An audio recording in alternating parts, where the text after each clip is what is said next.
শীত শেষে রাজধানীতে বৃষ্টির আনাগোনা চলছে বইমেলা, সেখানেও বিপাকে পড়েছে মানুষ। মেলা প্রাঙ্গণে আছেন সহকর্মী অন্তরা বিশ্বাস, আরও জানবো তার কাছ থেকে।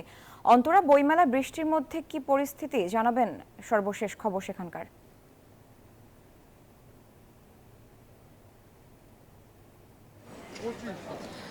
সারা, আসলে বইমেলায় সন্ধ্যে ৬টার দিকে হঠাৎই বৃষ্টি বিভ্রাট বলতে পারেন।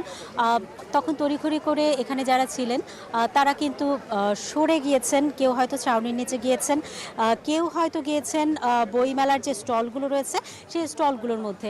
অনেককেই আমরা আশ্রয় নিতে দেখেছি রমনা কালী মন্দিরের মধ্যে এবং খাবারের যে স্টলগুলো রয়েছে সেখানেও।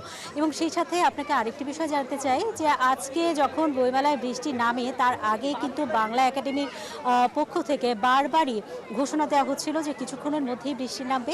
সুতরাং যে সকল প্রকাশনী সংস্থাগুলো রয়েছে তারা যেন বইগুলো আগেই একদম ঢেকে রাখে এবং সেই চিত্রটি আমরা আসলে দেখতে পেয়েছি।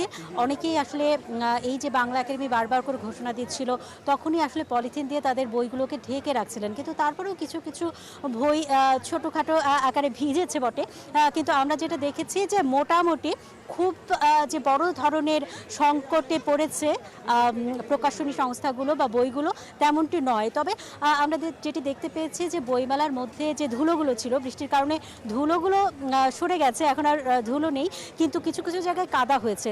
তো সব মিলিয়ে আসলে পরিবেশটা কিছুটা ঠান্ডা, কিছুটা স্বস্তির সেই হিসেবে, কিন্তু বেশ কিছুটা অস্বস্তিরও বটে। অর্থাৎ স্বস্তি অস্বস্তি দুটো মিলিয়েই আসলে বইমেলায় এখন লেখক পাঠকের যে আনাগোনা সেটি আমরা দেখতে পাচ্ছি। তবে বিকেলে যে ভিড়টা ছিল সেই ভিড় কিন্তু এখন অনেকটাই কমে গেছে। এই ছিল আমার কাছে এখান থেকে সর্বশেষ খবর। সারা। অন্তরা, আপনাকে ধন্যবাদ। দর্শক, বইমেলা থেকে যুক্ত ছিলেন সহকর্মী অন্তরা বিশ্বাস।